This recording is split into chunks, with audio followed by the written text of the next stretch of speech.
All right, what's up, gang? Today is our guest, Katie Brown, and she is the founder of Real Food with Gratitude, a brand on Instagram. She's accumulated about 70,000 followers. Her brand is all about living the life that you want to live, feeling good, and being the happiest version of yourself, but without restricting the things that you love. And I love this quote that you have on your website. It is, "What is life without pizza and chasing your dream?" Two things of which I love, right? Yeah. I'm sort of known in my own life for just crushing like an entire pizza in one total sitting. So if you can, tell me a little bit about your brand, your first days considering starting Real Food with Gratitude, and talk about how it's kind of led up to today in some ways. So like, what was the beginning of your journey like? What made you decide to want to do this? Yeah, I grew up in a very food-centric household with my mom being a very good cook. My brother went to culinary school, and sitting down at the dinner table was something that we did 5 to 6 nights a week. So that was something that I enjoyed. And I realized that food equals community and togetherness. And then I actually went to college for photography. That leaped me into working at Richmond magazine as their food photographer. That I like interned for them. And that made me realize, oh, okay, I really like food photography.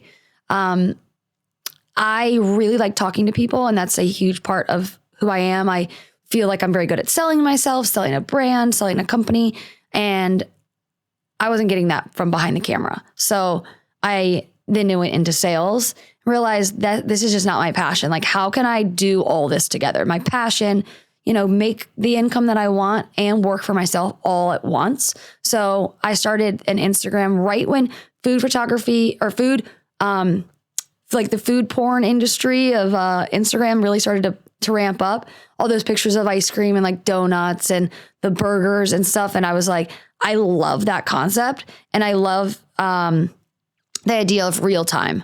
So of course, Instagram is very filtered, but I still felt like it's better than the pictures of the burgers you see on like in a magazine or on a billboard that are tailored to what it's supposed to look like, not what it actually looks like.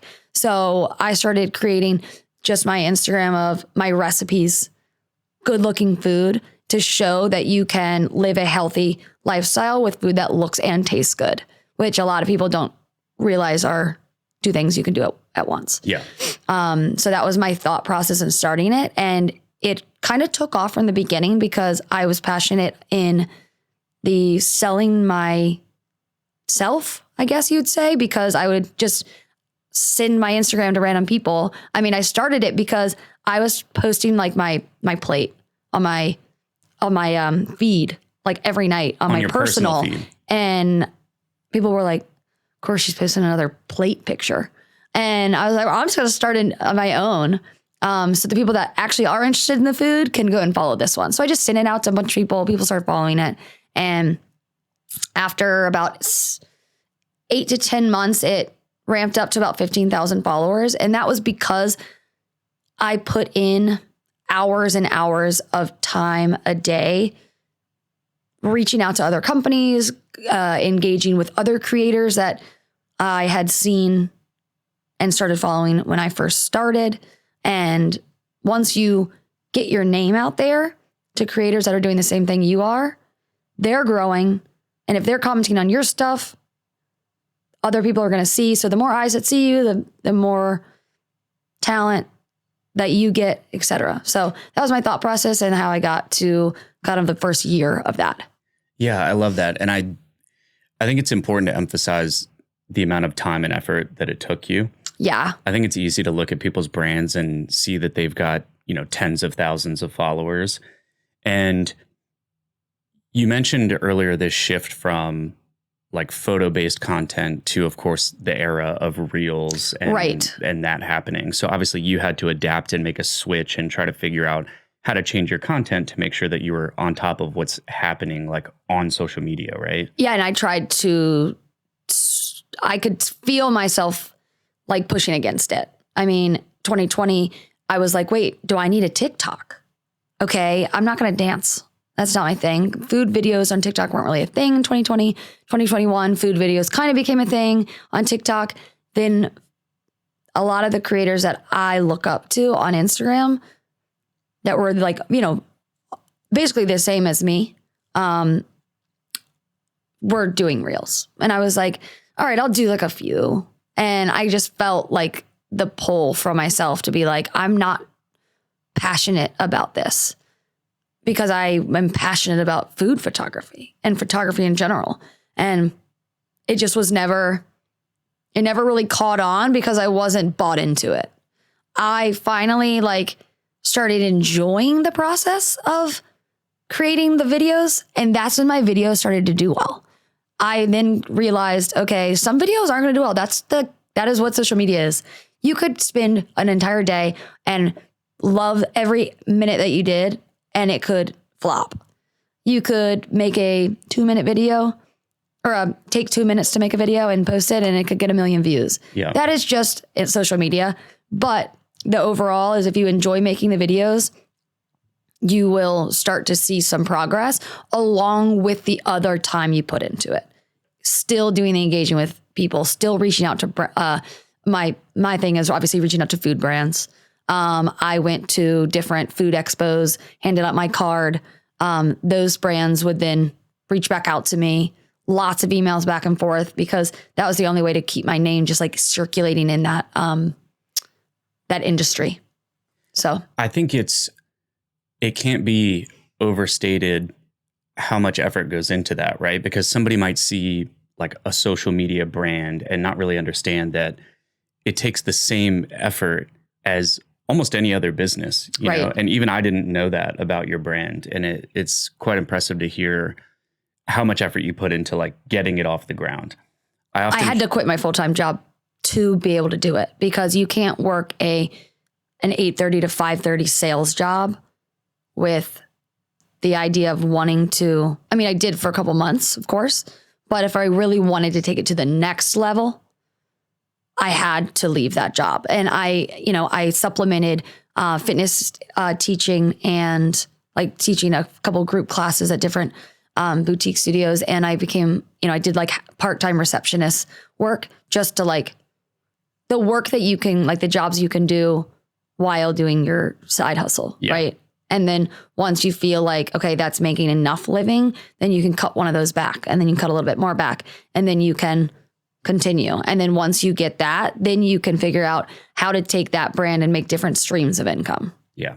Which I'm still working through and probably always will, but. Yeah, it's always an ongoing effort. I think it's important to find a balance between having fun, enjoying it, and how it's actually hard work. And sometimes it's not always that fun. Yes. But you mentioned something that I think is really important, which is finding a way to enjoy the creative process, right? Because if you don't enjoy it, you're just going to burn out and stop doing it. Well, people can see. And I went through, I don't know, a couple, especially during the time of trying to make myself make reels. They started doing well and then it went back down. And I could feel myself being I have to create this video today. And those videos weren't performing very well. And I would ask my outside friends, I wouldn't tell them anything about what was going on with me. I would just be what do you think of this video? And they're oh, that's pretty good. And I was it's great. And they're okay. And then I would post one. They'd be this one's really good. So then I started to kind of take stock on why do they think these videos are good versus these? Because when you create it, you're blind to certain stuff. Mm-hmm. And they were and I'm not even in the videos. So it's not they can see my body or my body language or my tone or anything. The food is the only thing in the video. And they could tell which ones felt real and which ones felt a little bit forced. And I think that's crazy because you don't realize that people can see through stuff. Yep. That's why social media is so weird. Yeah. But also so great too. And so you have to, I was all right, I got to shake this off. Stop worrying about the numbers. What am I going to do other than post the things that I enjoy? And what was hard, and this is a little off topic, but I started my Instagram based on food photography, right? But I was going through a little bit of a weight health journey because I just could not lose the weight from college. Just wasn't having my own body. I was working out, eating healthy in quotes because that's what I thought I was doing. But I didn't know anything. I didn't know what was healthy and what's not. Like you think you know, right? Mm-hmm. So I was like, you know what? I have this page already. I'm going to use this page as a way of showing, like I wasn't showing like my body, but I was showing, okay, this is the journey that I'm on. Yeah. With these are the things I'm eating. This is what I want to, this is the route I want to go. I want to get healthy, but I don't want to feel like I'm restricting. So I went down this whole concept. So FYI, my page used to be called Bar VA Foodie because I taught bar. Yeah. And when I changed it, it was because I think I changed it like a year in. I had solely focused on eating real food. You taking out that packaged food as much as possible, which it's not possible to take it out 100%. So I was like, all right, real food. And I'm so like, I have so much gratitude for my body to be able to like basically show me you can lose weight if you eat real food. Yeah. So that's how I started that name.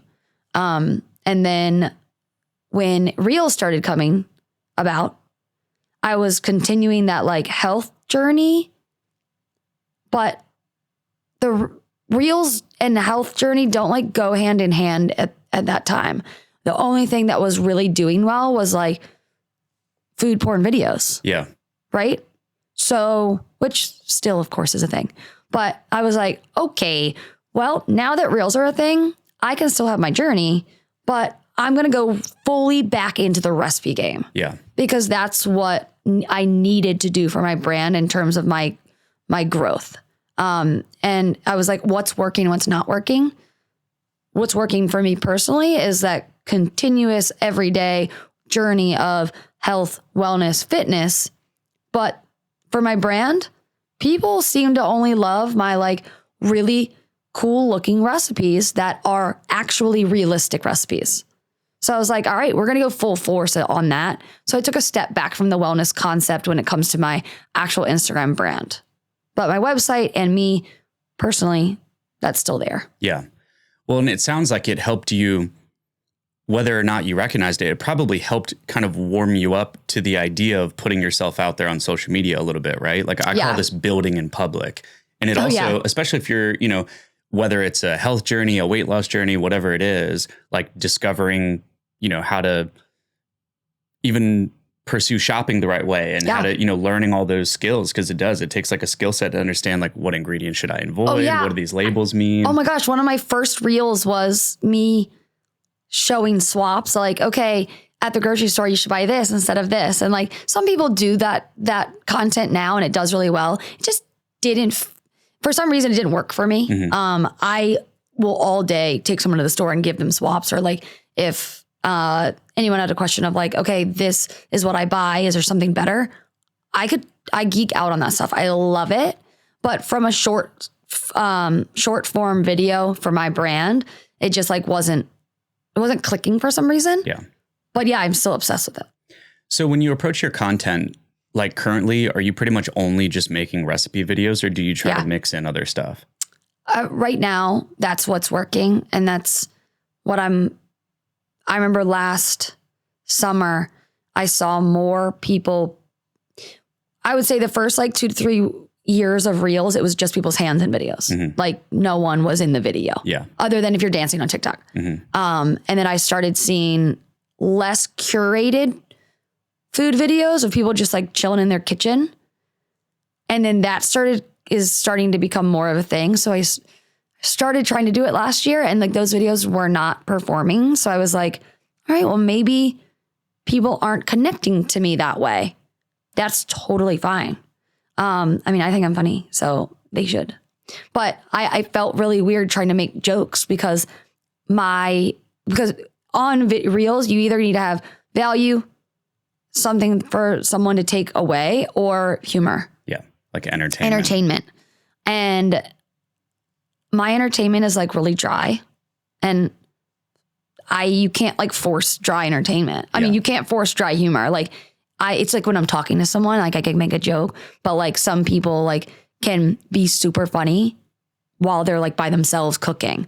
And I was like, I like tried and I was like, that's not it. Yeah. It felt very forced, even though it just didn't work. So I went back to what I knew worked and what I love and what I felt the most comfortable doing. But I still feel like you have to figure out what works for you. Mm-hmm. I put myself out there sometimes because it makes sense. I just stopped like trying to force the humor. But sometimes I'll put my tripod a little farther away so that you can see me cooking in the kitchen and not like the really close up and you can't see anything except the pan. Right. So like I've started to do a little bit of both so that you can, see my surroundings and see a little bit of the behind the scenes. Yeah. Just so people can get an idea of who I am as well. I think it's good to shuffle those things in some. Yeah. Yeah. No, I definitely agree. So you mentioned TikTok earlier. Like, what are your thoughts on TikTok? I don't understand it. Yeah. Because I know exactly like when to post, how to post. Not exactly, because it could change. It changed yesterday. It could change tomorrow. Mm-hmm. Like you never really know for Instagram, but I have more of like an idea of the types of videos that work, how many hashtags you should use, how to tag brands. TikTok, I feel like is like, meh. Yeah. We'll see. Like randomly I'll post a video on TikTok and it will get like 100 views and then it'll get like 100,000 views on Instagram. And then I'm like talking about the same video and I post it at the same time with the same caption. And then I've have it where it does the opposite. Yeah. I'm like, what? I don't understand. I've had a very similar, doesn't make any sense. Experience. You definitely probably understand TikTok a little bit more, but I guess it's because I did that whole thing where I said no for so long that then I was like a little bit too late to the game maybe. And you're never too late to the game. Let me be clear on that. But when TikTok started, I was just like meh about it. So then I kind of still feel like kind of what I said earlier with how I felt about Reels at first, where I was like pushing back on it a little bit. Yeah. I feel like up until like this year, I was like, I'll just post to TikTok when I feel like it. Now I'm like I posted a video a couple weeks ago and it has like almost 300,000 views. And I'm like, yeah, it's because I started actually putting the effort in and posting to it. Yeah. You can't just think that you could post once every 3 weeks and it's supposed to just like hit, whatever that saying is. Yeah. Hopefully something sticks. Right. You have to have that consistency.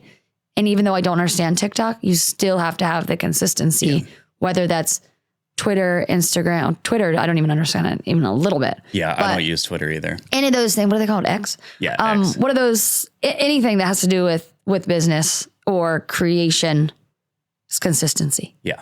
So yeah, once I reminded myself of that, I was like, okay, maybe I need to go in on that because creators are doing well on it. Yep. So let's talk about like high effort content versus low effort content in those moments where you're, let's say, struggling to be consistent, right? Like life happens, life gets in the way. Not every, week is going to be perfect where it's like you're on top of the ball, posting good content all the time. Yeah. So what do you do in those moments where like you feel kind of creatively stuck? You just don't feel like pulling things together to make videos and make content. Like, how do you approach that? Two different options. Sometimes you don't have the choice. Sometimes you have a deadline and you have to make it happen. And I'm like, it's the last thing I want to do today, or the weather is not exactly how I want it to be, or, but it's due tomorrow. Sometimes I'll reach out to the brand and be like, hey, it's going to be sunnier tomorrow. Like, can I push it? And they're like, no or yes. Those are the times you just have to bite the bullet and do it. Other times are I've learned you don't force creativity. So like randomly I'll just be like sitting on my computer doing admin work and I'm like, or I'm scrolling Instagram. Yeah. Like I'll like just having like a personal moment, just scrolling. And I'm like, I have those ingredients. Wait, that would be cool if I did that with this. I'll literally like put my computer down. I'll shoot up and I'll be like, I'm going to make this. And if it does well and it's not like the weather's right, I'll be like, I'm going to film it. Yeah. Sometimes I don't even care if the video turns out, I'll just have the video or the I'll have it recording. That's when you get the best videos, is when you're like, oh my God, that's so exciting. And then if I get that like rhythm, I'll try to create another 1 to 2 videos that day. Some days I'm like, I'm not going to create a video because I'm just not in that headspace. When you do feel like you need to stay consistent though, you repurpose old content. Yeah. So it's one of my main questions that I wanted to ask you about. I don't do too often, but I'm starting to try to do it more. Have you tested trial reels at all? No. Okay. I almost did last year when I was going through, when I was like trying to do those different types of reels of me showing myself and all that. So when I was thinking about doing it, then I was like, I'm tired of caring. I'm just going to post it. Yeah. And then when I went back to like my bread and butter of what I felt like, what I know does well, they do well. And I just never went back to the trial thing. Yeah. So quick little. But I do think people should do it. I don't know. So what I would say, this is like a quick little, maybe like a little bit of a hack. And I would take your videos that have been like the most viral. Okay. And I would republish them as trial reels. Why? Because it only is going to show them to people that don't follow you. And if they went viral before, they're likely to go viral again. Right now. But then can't you take it off trial or something? Yes. Okay. So, I mean, think about it. It's the same as repurposing. It doesn't, a post the it's same no way. con, right? Exactly. And if it flops, then it flops. Who cares? Who cares? Yeah. But publish it as a trial reel because it's going to show it to people who aren't in your audience yet. So it's great. Yeah. I might do that when we leave. You totally should. All right. You totally should. I will report back on that. Let me know what happened. Okay. But it's definitely a good idea. I wonder if you can post a trial reel and a reel like at the same time. Yeah. You know, do one and then go. Test. Yeah. So especially, I do know that it's not quite as effective as it was even just like 3, 4, 5 months ago. Yeah. But of course, I'm always like, I'm always 3, 4, 5 months late to the game. But it's okay. Well, at least now you know. I know. You got to start somewhere. Yep. But yeah, give it a shot. Let me know what happens. So can you talk a little bit about how things get easier over time? You know, often when you're first starting to create content in the beginning, like it's so much, right? You're starting from zero. Yeah. You know? So you're like, where does the camera go? Yeah. Where do I set this up? And there's so much like conflicting opinions, right? Because if you spend 30 minutes scrolling through Instagram, you've got 100 people telling you 100 different things. Right. So how did you approach that when you were first starting? Obviously, you had some experience with cameras, which was probably helpful. You had some experience with food and you were learning about that. And that was your passion, right? So, but when it came to pulling the trigger, putting yourself out there, actually clicking publish, how did things eventually get, or can you just talk about that journey? Like, you know, what were your struggles in the beginning? What did you find difficult? And did it get easier over time? Yeah, because when you're consuming enough content, there's pro and con to this. Because when you consume enough content, it gives you so many ideas. When you consume enough content, you're inundated with ideas that you then you don't know where to start. So there are, of course, pros and cons to that. When it comes to the beginning, you choose. It's kind of like okay, let's relate it back to like a weight loss journey. If there's 100 different ways to lose weight, you just gonna try them all at the same time? No. So when I used to health coach, I would leave them with 2 to 3 homeworks where it's like, we talked about a lot today in these last 60 minutes, but the 3 things I want you to focus on are X, Y, and Z. Don't think about all that noise around you. Your goal for the next 7 days is to focus on these 3 things. And it's easy stuff like drinking an X amount of ounces of water a day, etc. So putting that into content creation. All right, this week, I'm going to figure out where's the best, and I'm going to just focus based on what I do. Where's the best window in the house that has the best lighting? Okay, that's your homework. Figure that out. All right, figure out what is the best type of tripod. Are you going to use a camera or are you going to use your phone? Okay, once you figure that out, then just get a tripod. Who cares? Doesn't matter. Doesn't have to be good or bad. It just holds your camera or your phone. And then the next thing, figure out where the best place, Where do you like it to be? All right, that video, you really like the way it turned out. All right, try another one so that you can have multiple different ideas. Put it on the other side. And you slowly, and then, so then you've done A. Now you're going to go to B. Once you get B, once you set up again, you're doing A, B to figure out C. And now it's A, B, C to figure out D. D could be, okay, well, what's the next recipe I make? Well, there's no limit on that. So then E could be, all right, when do I learn to post? When do I post? All right, you do have to go to Google, search some stuff out. Guys, ChatGPT these days are really helpful. You can be like, when do most people on Instagram, when do most food content creators post on Instagram? It will tell you. You can try it for a week. If it doesn't work, go to a different day, go to a different time. I learned over time, I don't post Saturdays. Sometimes Sunday night works. I used to post Sunday night religiously for like 2 years. And then for like a couple months, it just like it never did well. So I stopped posting on Sunday nights. Fridays do not do well for me. I just stopped posting on Fridays. So that's how it got easier.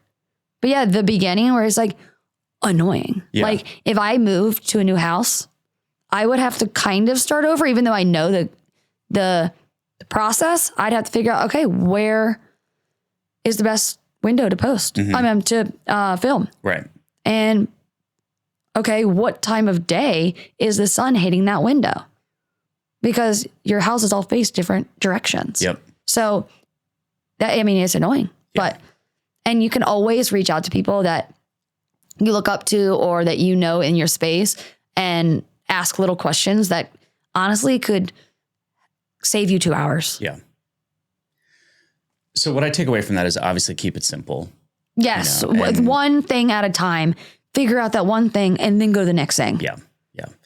And you make a good point about taking inspiration from other creators.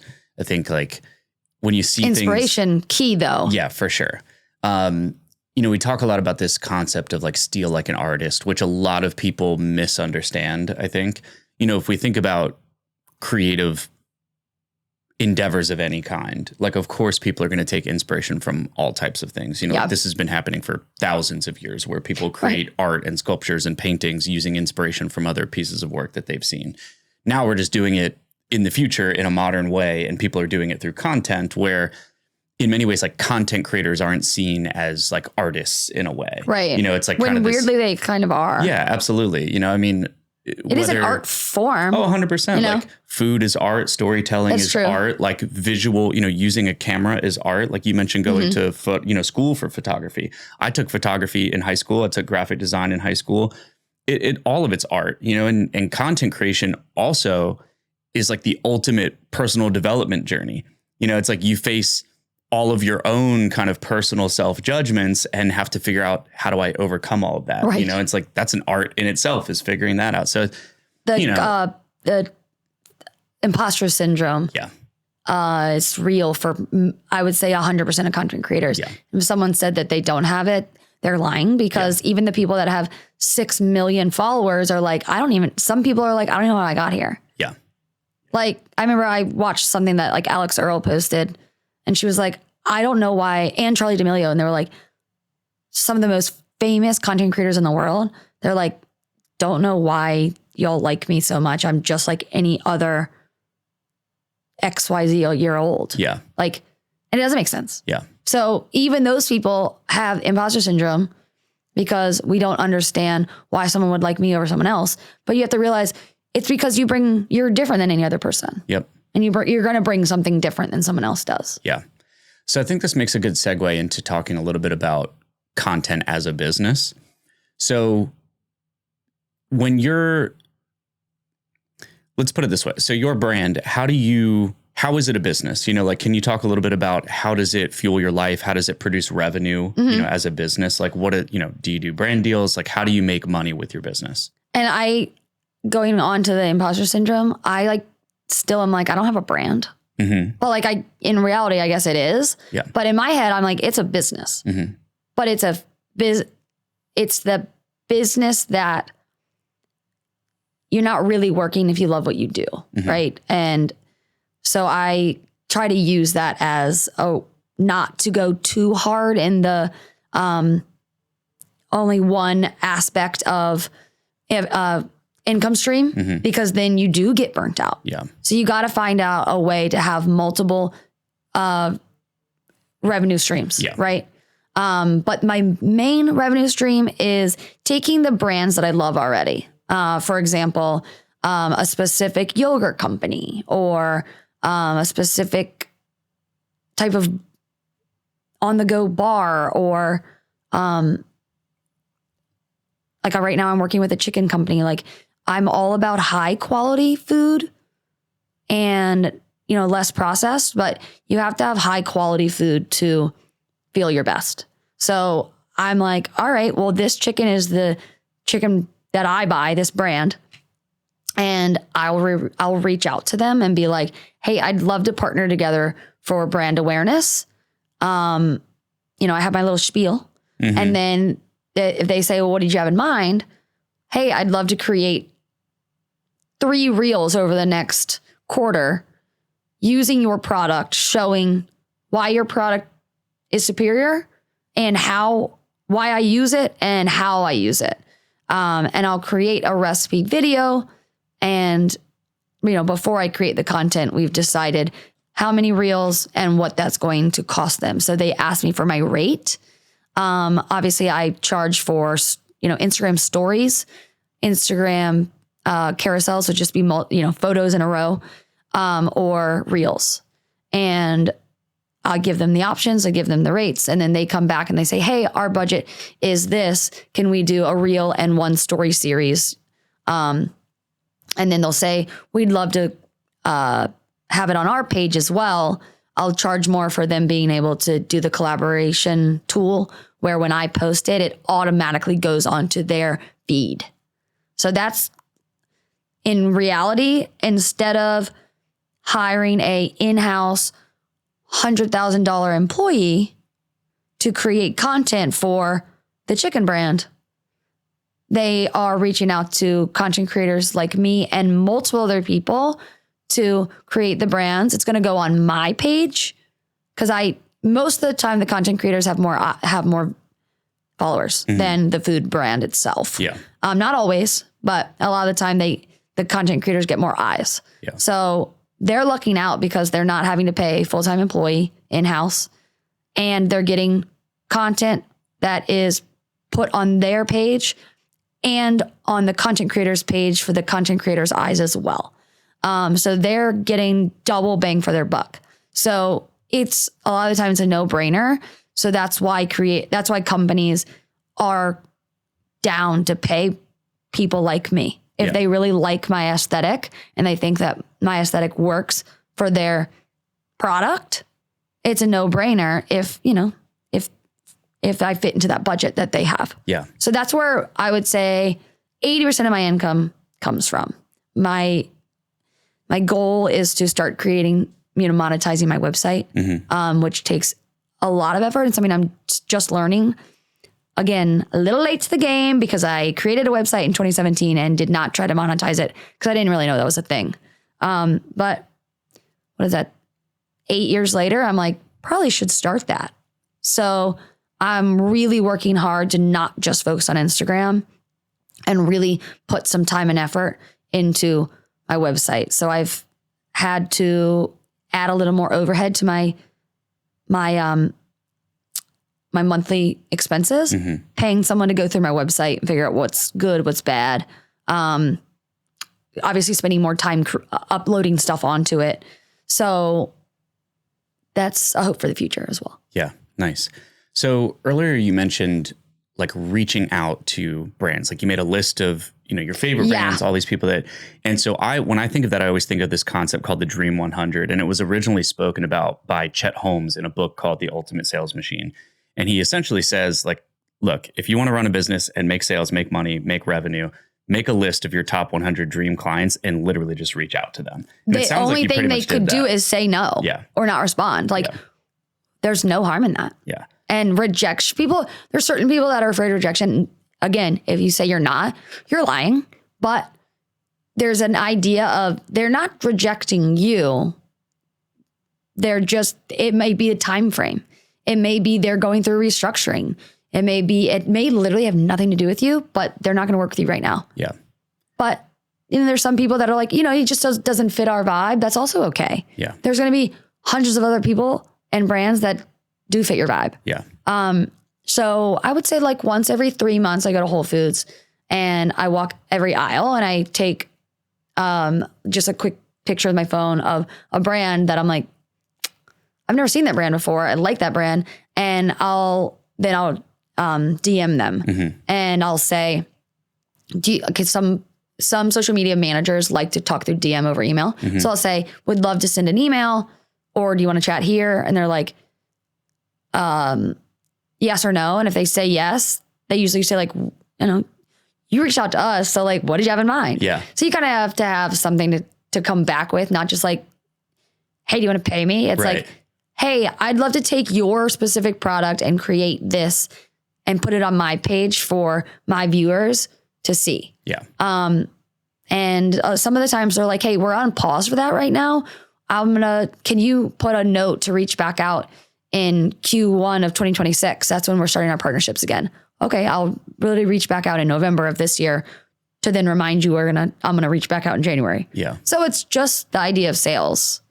And as you get bigger, there's more, you have the more opportunity where people will reach out to you, but that's just not going to happen at the beginning. Yeah.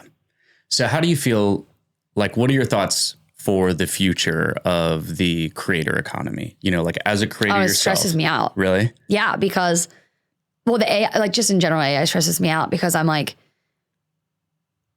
I guess I'm getting like nervous that people will just like start an Instagram today and then be like, create that for me, and then upload it and it gets like a 2 million views. And I'm like sitting over here, like sweating, trying to make my recipe. Yeah. And of course I'd love for things to get easier so that we can do, because time is money. If we can do more things in a day to make more money, that's great. But I don't know where the creator, actually, basically, I don't know where social media is going to go. So it's like, that's part of the reason I'm trying to go pretty hard on my website. It's the only thing I own. I don't own Instagram. Right. I technically don't own the videos I'm posting. I own them, but Instagram could go away. And if I never save those videos, I'll never get them back. Right. So you have to make sure that you're putting in effort to things that you own. And I really strayed away from that for years because my website didn't make me money. So I was like, why am I putting time into it? Yeah. Like Instagram's the only reason I'm making money, and I need to put in 100% to my Instagram so that I can get more followers. The more followers I get, the more money I make. So that is stressful. So I didn't answer your question because I don't know. No, that's okay. Do you have a newsletter? Like, do you collect emails or, people that are subscribed to like a newsletter or something? So I did, for like 2 years. I had, I don't know, maybe a couple hundred in emails. And then MailChimp, I guess I got a virus and like sent out a virus email. And like everyone unsubscribed because it was a virus. And then I was like, okay, well, that's annoying. Yeah. And I was like, I didn't really like the concept anyways. So I just never did it again. Same mindset of my newsletter's not making me money. So I'm just going to go hard on my Instagram. It's all I cared about. Yeah. I'm also like in this weird thing where I'm like, I have so much to say, but like, what am I going to say in these emails? I don't know. Yeah. And like, who reads those? Yeah. Like the only time I read a newsletter that I've ever signed up for is like, if it's what's going on this weekend and I'm trying to find plans, like, stuff in Richmond. It's like, what's happening in Richmond this weekend? Yeah. I'll read those. I think what restaurants are closing and opening. Like, I'll read that. Yeah. But like, I notice all the newsletters that I do subscribe to, I don't open them anymore. Yeah. So I don't want to be one of those people. Sure. Yeah. And I think it's very industry specific too. Yeah. Like it depends on what type of newsletter is it and stuff like that. So I know. definitely, I should, but yeah. No, I was just curious. So some of my big takeaways from you today are that you found a space that you really love and enjoy, and you found a way to turn it into a brand, make content around it, monetize it, and enjoy the process. And I mean, you've clearly built like an amazing life for yourself. I know you recently got engaged, so congratulations. Thank you. I know it's exciting. It's been nice to be able to wedding plan, and because in case anyone was curious, wedding planning is a full-time job. Oh, I'm sure. Even if you have a planner, which I do, I mean, it also takes up a lot of brain space. Yeah. So it's been fun to be able to take some of my like creative outlets that I have and put them into wedding planning too. I've thought about maybe adding some of that to my page.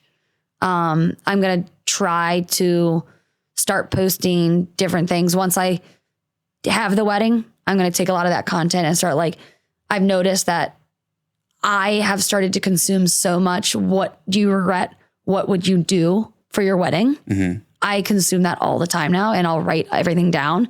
And I'm like, if I could start to give that information, that'd be great. And I might use that as my TikTok. Like TikTok doesn't like, I want to keep my Instagram like pretty narrow niche. Yeah. But I'm like, TikTok, I could start adding more stuff. And like, I've noticed how many wedding planning creators were like, the bride is like, all right, these are my takeaways from my wedding planning. These are my takeaways from the wedding. This is what I would and wouldn't do. And I'm like, that sounds fun. I could do that too. Yeah. Yeah. So the opportunities are endless. It's great. Yeah. I love it. Well, yeah. Thanks so much for spending time today and sharing more with us about your brand. Thank you. So like the biggest focus inside of my community is overcoming perfectionism, procrastination, finding a way to be consistent and put yourself out there and do the things that you love and turn it into a thing that fuels your life. So do you feel like there's maybe a main lesson that you would share specifically around the topic of like just forcing yourself to do the thing? You know, has there been a moment in your journey where you really felt stuck and there was a way that you've found, you know, you forced yourself to get over that hump? Like, is there any sort of main takeaway that you can think of? The hardest part of my journey from 2017 to today was that transition to Reels on Instagram. I was like, I got to get a new job. I need to apply to be a marketing person at a large corporation, because like, I'm not doing that. I don't know how to do that. Yeah. I just forced myself to say, do you want to get a corporate job again? No, I don't. Yeah. So try to do it. And if you fail, then you can go back and get that corporate job. But what's crazy is you have to just bite the bullet. And what's like, for me, I was like, what's harder, going back to an office, working for someone else, or making yourself learn a new medium? Yeah. I love it. So where can people find you? Where can they follow you, learn more about everything you're doing? Well, we're going to focus on that website. It's just realfoodwithgratitude.com. I have all my recipes there. Not all, lots of recipes on there. If you want to learn more about me and just like read up about me, that's there. My day-to-day stories and my short form recipes are going to be on TikTok and Instagram. But yes, best way to find me or chat with me would just be to send me an Instagram DM. Love it. And it's at Real Food with Gratitude. Yes. Love it. I should probably include that. Yeah. No, I love it. Thank you for being here and really appreciate it. Yeah, no problem. Awesome. Thank you.